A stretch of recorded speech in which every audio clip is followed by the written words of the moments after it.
तो chapter number 7 का question number 6 हमारे सामने है आज। राइट, 1 से लेके 5 तक हमने सभी सवालों को कर लिया है। अगर आपको किसी भी क्वेश्चन में कोई डाउट हो तो you can ask me again, you can just comment down below the video and you can let me know. Question number 6 क्या है देखो, इसके बारे में पढ़ते हैं। बहुत ईजी है, तो एक एक करके इसको समझेंगे आराम से हम। राइट, ये हमारे सामने फिगर है, आपको दो साइड्स दिख रही होंगी जहाँ पर ऐसे दो लाइंस हैं, मतलब वो दोनों साइड्स आपस में इक्वल हैं। और जहाँ पर ऐसे करके दो साइड्स के ऊपर एक सिंगल लाइन खींची है, मतलब वो दोनों साइड्स आपस में इक्वल हैं। आप किसी भी फिगर में इस तरीके से आप पता लगा सकते हो कि कौन सी साइड्स आपस में इक्वल हैं। And in the same way we can talk about the angles also. अगर कहीं पर भी ऐसे एंगल्स के सामने ऐसे कहीं पर भी लाइंस वगैरह को डाल रखे हैं। नाउ गिवन क्या है हमारे सामने, देखो गिवन ये है, एक जो साइड ए बी है वो ए डी के इक्वल है, हमने पहले देख लिया A B side A D के इक्वल है in the given figure. And in the same way जो साइड ए सी है वो ए ई के इक्वल है, ए सी साइड किसके इक्वल है, ए ई के इक्वल है। ये हमको क्वेश्चन के अंदर दिया हुआ है। अब उसके अलावा हम एक चीज और गिवन है कि जो एंगल बी ए डी है वो ई ए सी के इक्वल है। अगर मैं फिगर के अंदर चेक करूं तो एंगल बी ए डी मतलब ये वाला जो एंगल है वो इस एंगल के इक्वल है। अगर ये सारी चीजें गिवन है, मैं 1 2 3, तो बता दो कि भाई जो साइड BC है वो DE के इक्वल होगी। तो कैसे प्रूफ करेंगे, देखो बहुत ज़्यादा इजी है। एक चीज़ मैं आपको ट्रिक बताऊं, अगर आपको किसी भी क्वेश्चन के अंदर दो साइड्स को या दो एंगल्स को आपस में इक्वल करने के लिए बोला जाए, तो just need to remember one thing, कि आपको कोई भी दो ट्राइंगल्स उस फिगर में निकालने हैं और उन दोनों को आपस में कॉन्ग्रुएंट प्रूफ करना है। That's it. अगर आपने उन दोनों ट्राइंगल्स को कॉन्ग्रुएंट प्रूफ कर दिया तो आप जो भी आगे वाली चीज़ें हैं इक्वल करने वाली, ध्यान रखेंगे CPCT से हम उसको सॉल्व कर सकते हैं, करेंगे। राइट, क्योंकि कोई भी दो साइड्स है, कोई भी दो एंगल्स को इक्वल किया जा सकता है बाय जस्ट अप्लाइंग CPCT। और CPCT के बारे में we already know, that is corresponding parts of congruent triangles. Now let's start this question. Given हमने लिख लिया, शो क्या करना है वो हमने लिख लिया। ये आपको हर क्वेश्चन के अंदर लिखना है, please remember this thing. Okay, now let's start that. सबसे पहले अच्छा एक चीज आपको ये चेक करनी है, जो साइड BC है, ये जो साइड BC है किस ट्रायंगल के अंदर आ रही है, और जो साइड DE है वो किस ट्रायंगल के अंदर आ रही है। तो आप क्या करेंगे, इस सिंपल सी चीज को ध्यान रखने के लिए आप इस फिगर को वापस से बनाएंगे। ये लो, अगर आपने इस ट्रायंगल को वापस से बनाया जिसमें केवल आप ब्लू लाइन यूज कर रहे हो ABC इस ट्रायंगल को दिखाने के लिए, और मैं जो ब्लैक ब्लैक चीज़ है, मतलब ये जो ब्लैक पेन है, इसको मैं यूज़ कर रहा हूँ दूसरे ट्रायंगल को दिखाने के लिए। ओके, इसको मैंने यूज़ किया, तो ADE मतलब हमको इस साइड को जो BC थी वो D के इक्वल करना है, तो हमने दो ट्रायंगल ले लिए जिसमें दोनों साइड्स आ रही थी। अब मेरे लिए इजी हो गया इसको समझना बहुत, मैं ऐसे खींच दूंगा। अब ये क्वेश्चन बहुत ज़्यादा इजी हो चुका है मेरे लिए, क्योंकि इस क्वेश्चन के अंदर ये वाली जो साइड है वो इस साइड के इक्वल हो गई।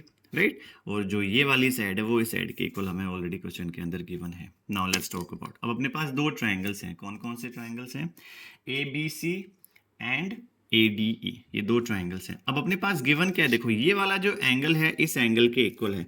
एक बात आप ध्यान से देखो, अगर आप किन्हीं भी दो एंगल्स को इक्वल करोगे किन्हीं दो ट्राइंगल्स के अंदर, तो आपको पता है कि वो पूरा एंगल आपको लेना पड़ेगा। अगर मैं केवल ABC की बात करूं, अगर आप ध्यान से देखो इस ABC ट्राइंगल को, ये जो एंगल है ये वाला एंगल अभी आधा है। राइट, और इन द सेम वे अगर आप ADE ट्राइंगल की बात करो, सपोज मैंने ये लिया, यहाँ पर भी देखो ये वाला इस पूरे ट्राइंगल में ये वाला एंगल भी आधा है। तो एक ऐसी चीज जो दोनों ट्राइंगल्स में हम आसानी से जोड़ के उस पूरे एंगल को पूरा बना सकें, तो वो कौन सी, देखो ये बीच वाला एंगल है, ये बीच वाला angle which is angle ADC। Right, अगर आप इस या DAC, आप कुछ भी एंगल मान सकते हो इसको, तो DAC अगर आप इसको इस एंगल को इन दोनों एंगल्स के अंदर जोड़ दो तो आपको वैल्यू इजीली मिल जाएगी। तो देखो वही हम यहाँ पे लिखने वाले हैं। नाउ हमने क्या लिखा, अब हम जानते हैं कि वी नो दैट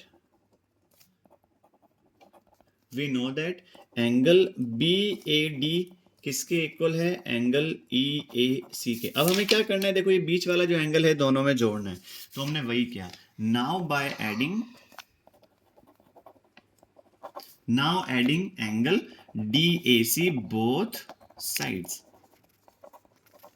अब हमने क्या किया, इसी चीज को दोनों तरफ जोड़ दिया, तो एंगल BAD में मैंने क्या जोड़ा, DAC, and in the same way angle EAC में same angle I have added DAC। अब आपको पता है जैसे ही मैंने BAD में DAC जोड़ दिया, ये वाला पूरा एंगल आ गया मेरे पास, ये वाला पूरा एंगल। राइट, ये वाला पूरा एंगल आ गया विच इज एंगल BAC। तो इन दोनों की जगह पे मैं क्या लिख सकता हूँ, इन दोनों की जगह पे I can easily right angle BAC। और सेम वे में EAC में जब मैं DAC जोड़ूंगा, ध्यान से देखो आप, EAC मतलब इस एंगल में ही जोड़ूंगा तो पूरा एंगल बना कि नहीं बना, तो कौन सा एंगल बना हमारे पास, EAD, ये पूरा एंगल हो गया राइट। तो हम बस वही यहाँ पे लिखेंगे, तो एंगल EAD ये हमने यहाँ पर लिख दिया ना। अब जैसे हमको ये समझ में आया, हमारे पास ये चीज निकल के आ गई, इसको आप दे सकते हो इक्वेशन नंबर 1। अब आगे स्टार्ट करते हैं। अब हमको लेने हैं दो ट्राइंगल्स, राइट, क्योंकि दो ट्राइंगल्स लेंगे उनको कॉन्ग्रुएंट प्रूफ करेंगे तभी तो हम कोई भी दो चीजों को आपस में इक्वल कर सकते हैं। तो now triangle ABC and triangle ADE। सबसे पहली चीज हम दोनों के पास क्या है इस क्वेश्चन के अंदर, AC बराबर AE।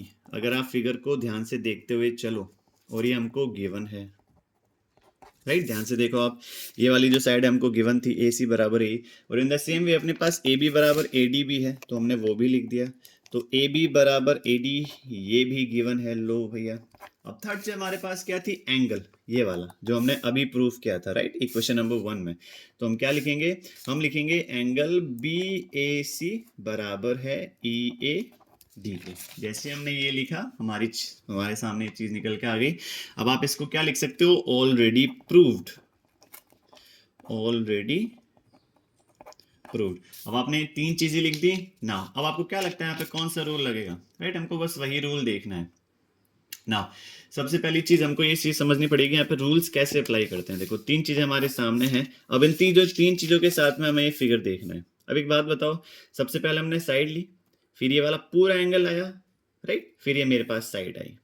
अगर मैं इस ट्रायंगल में जाऊं, हमने ये साइड ली, ये वाला पूरा एंगल आया, फिर मेरे पास ये वाली चीज आई, मतलब साइड आई। तो राइट, तो कौन सा रूल लग रहा है, साइड, ये देखो साइड एंगल, ये वाला पूरा एंगल और ये साइड। और इस ट्रायंगल की बात करूं ट्रायंगल ADE की, तो ये साइड एंगल साइड। तो अपने पास दो चीजें हो गई। तो we can say that by SAS congruency